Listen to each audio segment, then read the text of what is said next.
기도하겠습니다. 하나님 아버지, 하나님 은혜로 날마다 살아갑니다. 그 은혜가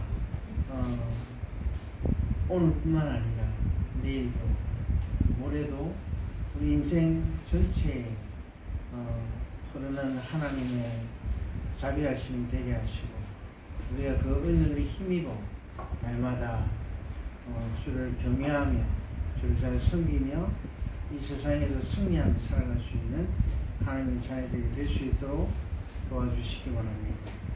감사합니다. 이 예배를 받아 주옵소서. 구주 예수 그리스도의 이름으로 기도합니다. 아멘.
날마다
계절이 역대 두 번째로 더운 해였다고 그럽니다.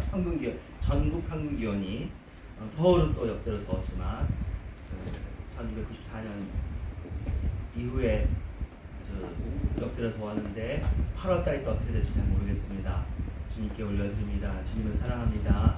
우리는 이만하면 잠오래 잘 살았고 언제든 주님께 불려가도 아쉬움이 없지만 지금 태어나고 자라고 하는 세대들과 또 자연 피조물들이 고생을 하는 것 같아서 너무 마음이 안타깝습니다.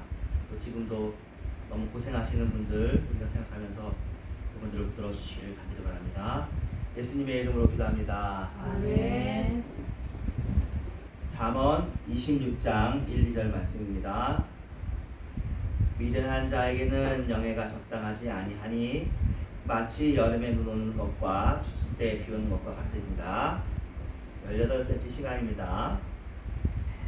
우리가 잘 살고 있는 것은 무엇 때문이죠? 예수 안에 있기 때문입니다. 복음을 알고 복음을 품었기 때문에 복음 때문에 행복하게 사는 것입니다. 복음은 우리를 행복하게 해주고 우리를 잘 살게 해줍니다. 복음은 우리를 절대로 옥죄이고 우리를 가두고 우리를 불편하게 하지 않고 우리를 행복하게 해주고 우리에게 알게 해줍니다. 우리가 복음 안에 있어서 너무 감사합니다. 구약에서 잠언에서는 이 복음을 지혜라고 표현하죠. 지식, 하나님 아는 지식이라고 하는데 신약을 통해서 우리는 이제 이것을 복음이라고 합니다. 복된 소식입니다. 우리는 이 멸망하는 세상 나라의 사람이 아닙니다. 이 멸망하는 세상 나라에서는 잘난치 않은 사람들이 득세하고 힘을 얻지만 우리는 영원한 하나님 나라를 잘 사는 사람이라서 세상을 부러워하지 않고 세상을 바라보지도 않고 세상을 누리고 세상을 축복하고 구원하고 영원한 하나님의 나라, 영원한 다윗의 나라, 영원한 예수님의 나라, 그 사랑과 평화로 다스리는 그 나라를 살고 있습니다.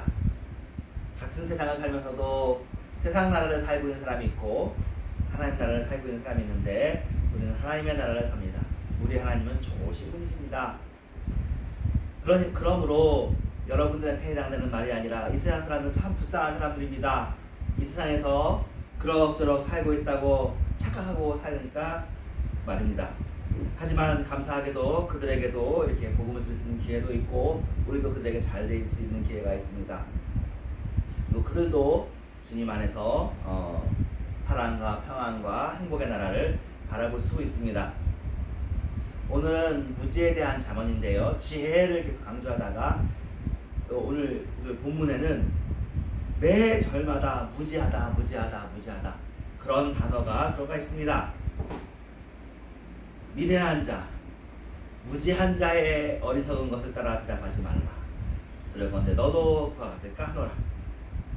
무지한 자, 미련한 자에게는 그의 어리석음을 따라 대답하라. 두려건대 그가 스스로 지혜롭게 여길까노라. 이게 앞뒷 말이 똑같은 말인데 대답하라고 했다가 대답하지 말라고 했다가 대답하라고 했다가 그렇게 돼 있어요. 4절에서는 무지한 자의 어리석음을 따라 대답하지 말아라. 5절에서는 무지한 자의 어리석은 것을 따라 대답하라. 그렇게 했습니다. 이 구절은 단순히 보면 서로 완전히 상반되는 명령 같지만 또 바로 이어서 그렇게 말하니까 당할 수 있지만 여러분들도 대충 이게 틀린 말이 아니라 무지한 사람을 상대하는 게 이렇게 어려운 거예요. 어떨 때는 그 사람 말에 대해 그냥 그래 라고 해주는 것도 맞는 것 같은 또 말 대답을 아예 안 하는 게 나을 수도 있고 그런 다른 얘기인 거죠. 무지한 자니까 그런 거죠. 문맥을 깨달으면 그게 어려운 말은 아닙니다. 먼저 대답하지 말아야 될 것에 대해서 살펴보도록 하겠습니다. 너도 그와 같은 사람이 될까봐 두려우니 대답하지 말아라. 어리석은 자의 대답에 말에 질문에 너도 같이 대답하면 너도 같이 어리석어지는 거 아니냐. 같은 사람이 된다. 같이 유치한 사람이 되니까 그런 경우에는 대답하지 말라고도 충고를 한 거예요. 이제 악을 악으로 갚는 것이 세상이잖아요. 사실은 우리는 무지에 무지로 대답하지 말고 우리가 더 깊게 선으로 악을 갚아야 되는데 우리가 또 그렇게 못하는 경우가 많잖아요. 우리도 그냥 욱하는 마음으로 화내는데 화로 대답하고, 참 그런 걸 저도 깨닫고 참 그러지 말아야 되는데, 우리가 선하게 살아야 되는데, 지혜롭게 살아야 되는데 한번 생각해 봅니다. 그러니까 무지한 사람이 많이 있으니까 무지한 사람, 화내는 사람, 그런 사람들한테 어떻게 잘 돼야 될까, 그런 생각을 해봅니다. 일단 26장 1절에는 무지한 자, 미련한 자에게는 영예가 적당하지 않다. 마치 여름에 눈이 오는 것과 추수 때 비 오는 것과 같다. 그렇게 얘기합니다. 미련한 자에게는 영예가 적당하지 않는다는 말에 대한 보충 해석은 이렇게 됩니다. 미련한 자는 세상의 어리석은 영예를 진짜 영예로 착각하는 사람들이다 라고 볼 수 있습니다. 세상의 영예는 진짜 영예가 아니거든요. 세상의 영광은. 근데 그 사람들은 그것을 진짜 영광으로 생각합니다. 세상에서 잘 나가고 싶어 합니다. 또 하나는 세상이 참 어리석은 이유가, 지혜로운 사람이 영예를 얻는 수도 있지만 어리석은 사람이 영예를 얻는 수도 참으로 많아요. 어리석은 사람이 정치인이 되고 어리석은 사람이 재벌이 되기도 하고, 그러면 그 기업의 직원들이 고생하고 그 나라의 국민이 고생하는 거잖아요. 그런 일이 없으면 좋겠지만 그런 일이 있습니다. 세상이 그렇습니다. 이것은 여름에 눈이 오는 것처럼 참으로 이상한 일이지만 이 세상에는 이상한 일들이 많이 벌어집니다.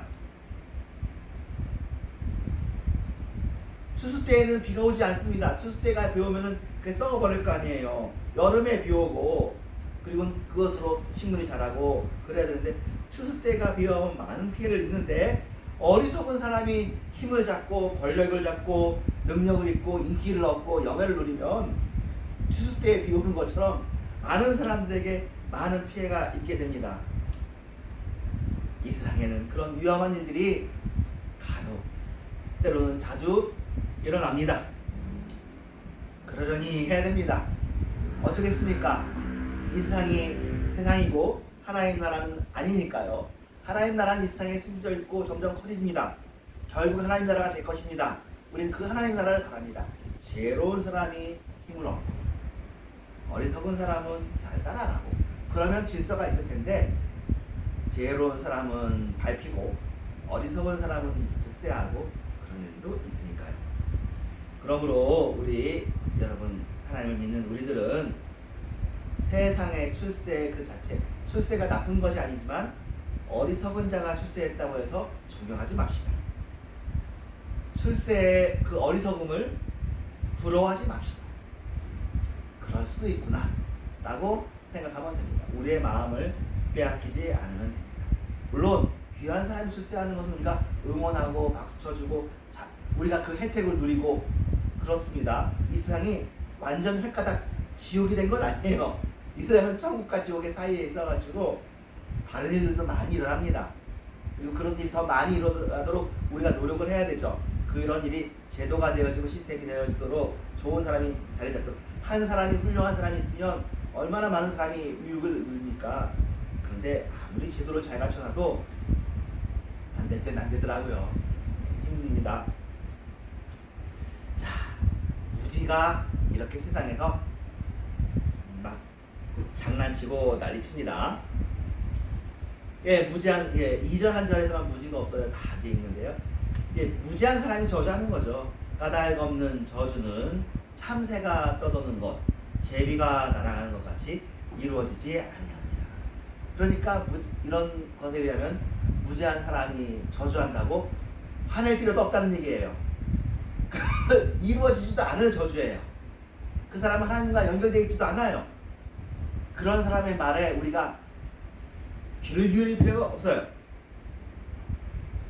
참새가 떠도는 것, 제비가 날아가는 것.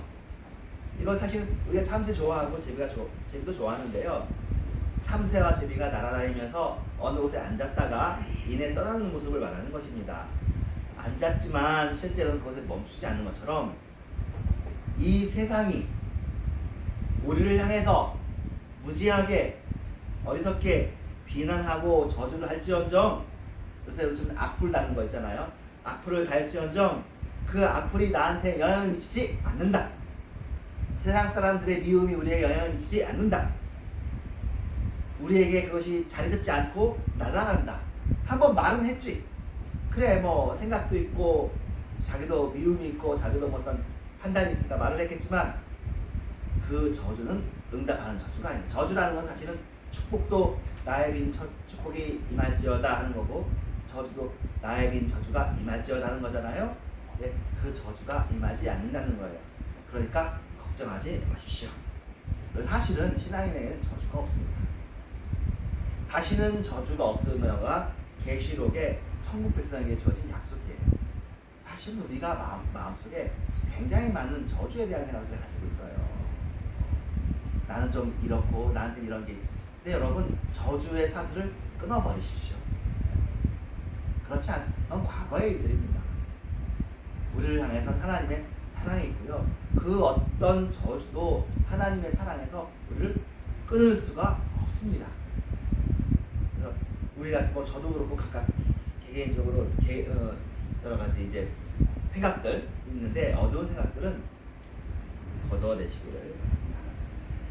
까닭 없는 저주는 이루어지지 아니하느냐. 그렇습니다. 세상의 어리석은 비난과 저주는 결코 이루어지지 않습니다. 그러니까 사실은 문제는 무지한 사람이 무지한 사람이라고 이렇게 가면을 쓰고 하고 있는 게 아니라 무지한 사람이 지혜로운 사람처럼 하니까 그거를 알 수가 없어. 이 세상에서는 그거 분별하기가 참 어렵죠. 그런데 이 구약에서 요 본문을 쓴 솔로몬이나 또 솔로몬 이후에 악한 왕들이 되었던 것들을 보면 악한 왕들이 솔로몬의 아들도 악한 왕이었는데 그 악한 왕이 한 행동이 그거잖아요. 우리 아버지가 했던 것보다 내가 더 큰 짐으로 백성에게 짐지우리라. 그러니까 백성들한테 잘하는 존재가 다윗이었던 거예요. 다윗은 피난 다니는 동안에도 자기 식솔들, 자기 군대들을 아껴요. 그런 모습도 있잖아요. 물 떠오니까 그거 내가 안 먹고 그냥 넣어 먹으라고 하는 거. 그러니까 사람을 사랑하는 게 다윗의 모습이고 그 뒤에 세상의 왕은 군림을 하잖아요. 다른 나라 왕은 그래도 되지만 이스라엘의 왕은 그러면 안 되는데 이스라엘의 왕도 그렇게 했기 때문에 이스라엘 역사상 누구를 계속 그리워하는 거예요? 다윗 같은 왕을 그리워하는 거잖아요. 그런데 예수님은 어떻게 오셨는가요? 다윗 같은 그런 마음에다가 솔로몬의 지혜와 능력을 가지고 오셨으니까 다윗과 솔로몬을 합치신 왕이 예수 그리스도시죠. 그리고 그 예수 그리스도도 우리를 향해서 온유와 겸손함으로 예수님께서 얼마나 자기 이렇게 제자들을 아껴요. 제자들을 잘못할 때 제자들을 책망하지 않잖아요. 다윗 같은 경우에도 우리야 지나가면서 봤지만 나중에 예수님 비난할 때 보니까 나온 거잖아요. 제사장만 먹으면 되는 떡을 먹었다는 거야. 우리는 구약 읽으면서 그런 구절이 있는지도 몰랐어. 벌써 흡입 지나가는 거니까 아비아달 뭐 그런 거 먹었다. 근데 예수님께서 얘기하잖아요. 다윗이 그걸 먹었다고 그게 죄가 되냐? 죄가 되지 않는다는 거예요. 그러면서 제자들이 안식일에 이렇게 알고 까부른 거 힘들어서 조금 까먹었을 거 아니에요. 그거 가지고 난리를 친 거죠. 괜찮다라고 안식일이 사람을 위해서 있는 거다라고까지 얘기해 주시죠. 그러니까 예수님은 아주 다윗의 그 모범을 가장 최고조로 완성시켜 주신 분이십니다. 그러니까 그런 예수를 향해서 얼마나 세상이 저주를 했어요. 나무 위에 달린 자마다 저주를 받은 자들이거든요. 예수께서 십자가에 달려 죽으신 것이 저주라는 얘기는 제가 여러 차례 했지만 다시 한 번 더 반복합니다. 신명기에 써 있어요. 나무에 달려 죽은 자는 저주받는 자다. 그래서 예수님이 사형받은 것만 의미가 있는 것이 아니라 모세의 율법에 의해서 예수님이 하필이면 나무에 달려 죽은 게 문제가 되는 거예요. 그게 바울이 말한 나는 그래서 도무시 예수를 그리스도라고 말하는 저 도당들을 믿을 수 없고 그 사람을 핍박하려고 한다. 그 얘기예요. 나무에 달려 죽었습니다. 그런데 예수님께서 바울에게 나타나시잖아요. 자기가 깜짝 놀란 거죠. 어떻게 그 예수가 그리스도가 됐느냐. 나중에 그걸 깨달았죠. 왜 나무에 달렸습니까? 우리를 향한 저주를 우리를 위해서 대신 지사 자신이 저주가 져서 우리의 죄를 속하기 위해서 어린 양이 되셨구나. 선생님이 되셨구나. 그렇게까지 깨달음이 깊게 들어간 거죠. 예수님이 살아있는 현장에서 깊게 많이 얘기하지 않은 것을 바울이 깊게 얘기해 준 것이죠. 예수님은 저주받은 자지만 저주를 축복으로 바꾸신 분이십니다. 하나님은 정의로우신데 그 정의로우신 방법으로 군림하시지 않고 그 정의로운 방법을 가지고 여러분에게 잔잔하게 여러분을 사랑하시잖아요. 너를 잠잠히 사랑하시며 여러분을 기뻐하시며 그게 하나님이시잖아요. 여러분 세상의 비난, 저주 또 세상이 하지 않더라도 여러분의 옛날 생각이 가지고 있는 비난, 여러분의 어떤 것이 가지고 있는 저주 그것을 두려워하지 마시기를 바랍니다. 이렇게 비난하고 저주하는 자는 무지한 자예요. 어리석은 자여 어찌미냐 물러가라 하십시오. 세상의 무지에는 무지로 반응하지 말자. 세상의 저주에 우리도 저주로 반응하지 말자. 우리는 선으로 반응하자. 이게 첫 번째 파트입니다. 그들이 명예롭게 여기는 것을 우리는 명예롭게 여기지 않습니다. 그들이 비난하고 저주한다고 해서 우리는 두려워하지 않습니다. 하나님을 두려워하지 않는 사람들의 환호에 기뻐하고 비난에 불안해한다면 우리는 같은 사람인 것입니다. 세상의 무지에 동조하지 맙시다. 세상의 거짓에 동조하지 말고 혼란스러움에 무가치함에 동조하지 맙시다. 그러면 또 무지로 반응하지 않는다는 걸 설명했는데 그러면 어떻게 하는 게 더 좋은 방법일 수 있겠느냐 하는 것이 두 번째 질문입니다. 그냥 무시하면 될까요? 미련한 자에게는 그의 어리석음을 따라 대답하지 말라고 아까 했는데 대답하라. 두렵건대 그가 스스로 지혜롭게 여기까 하노라. 정반대의 조언인데 이건 또 그러니까 세상이 스스로 지혜롭게 여기는 것을 하지 않게 하도록 말을 한번 할 수 있으면 해봐라 하는 겁니다. 지혜와 사랑으로 대답해보라는 얘기입니다. 악으로 대답하지 않고 무지로 대답하지 않고 저주로 대답하지 않고 사랑으로 대답하는 것입니다. 주의를 합니다. 미련한 자 편에 기별하는 것은 자기의 발을 베어버림과 해를 받은 것 같으니라. 그러니까 말을 전달하는데 중간에 서 있는 사람이 또 무지한 사람이 있으면 내 뜻은 좋은 뜻이었어도 전달이 잘못된다는 거예요. 그 사람이 무지하기 때문에 메신저가 무지하기 때문에 내 발을 베어버렸다. 내 발이 잘리는 것처럼 자신의 뜻이 영영 전달되지 못했다. 내 메시지의 발이 끊어졌다. 그 얘기입니다. 우리는 어떻게 해야 되느냐? 슬기로운 자의 책망처럼 해야 되는 거잖아요. 슬기로운 자의 책망처럼 귀의 금고리 정작처럼. 그래서 만약에 그렇게 하지 않고 지혜로 하지 않고 사랑으로 하지 않고 온유하게 하지 않으면 무지에게 말을 하지 않으면 차라리 좋은데 무지로 대답을 하면 다툼이 일어납니다. 내 마음은 그렇지 않은데 그 전달하는 사람 때문에 전달하는 방법 때문에 같은 말도 뉘앙스가 다르면 다른 뜻이 되는 것처럼 그런 일이죠. 그래서 무지한 사람과 같이 있으면 별일도 아니고 평안하게 될 일도 싸우게 됩니다. 싸우게 돼요. 그러므로 여러분들은 세상이 무지하다는 것을 이해하시기를 바랍니다. 무지하다는 것을 인정하고 적절하게 때로는 응답하지 않는 방법으로 때로는 그들에게 지혜롭게 온유하게 싸움은 만들어가지 않으면서 그렇게 해나가야 되겠습니다. 미련한 자는 그 미련한 것을 거듭 행하느니라 라고 말합니다. 예, 실수해서 배우지 못하고 안 바뀌는 그런 것들이 미련한 자, 무지한 자의 특징입니다. 그래서 어리석은 거죠. 실수해서 배우면 어리석은 자가 아닌데 안 배웁니다. 그러므로 기대를 많이 하지 맙시다. 근데 이렇게 안 바뀌어도 사랑해야 될 사람입니다. 사랑하고 베풀어주고. 오늘 본문에 대해서 무지가 중심 단어고 미련한 자가 중심 단어입니다.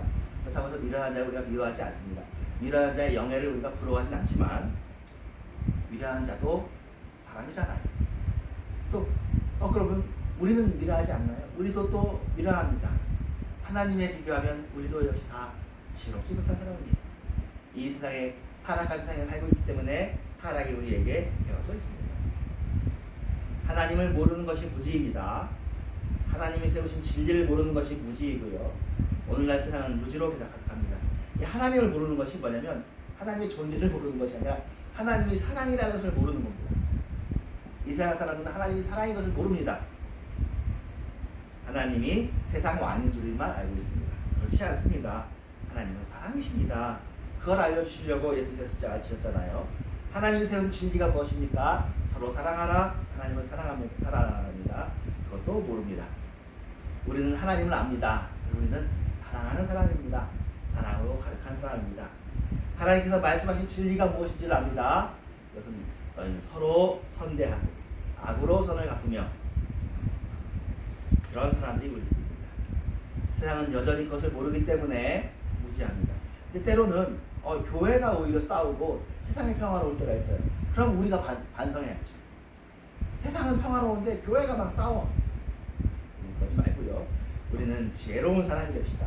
평화의 사람이 됩시다. 우리는 이것을 복음을 통해서 알게 됐습니다. 교회에서는 사랑이 발견되어야 되고 교회는 행복이 발견되어야 되고 그렇습니다. 우리는 복음을 모르는 사람처럼 사랑을 모르는 사람처럼 살지 맙시다. 이 세상 살면서 어차피 썩어질 몸 주님 안에서 행복하고 평안하게 안식을 누리면서 삽시다. 우리는 율법으로 사는 사람이 아닙니다. 율법은 좋은 것입니다만 율법은 누구를 살리지 못합니다. 율법은 자예요. 근데 예수님은 십자가예요. 율법은 누구를 살리지 못하지만 예수님은 우리를 살립니다.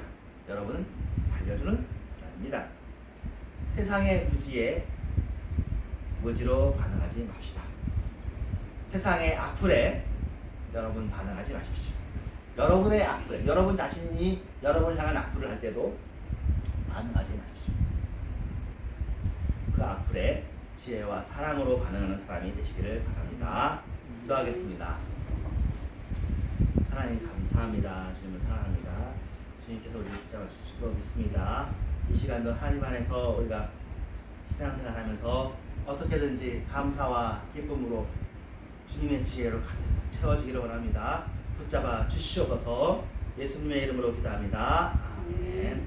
하늘에 계신 이름이 거룩하게 받으시오며 하나님 마음씨니 나의 스스로 지혜가 오늘 위로 양식을 주시고 너를 제시를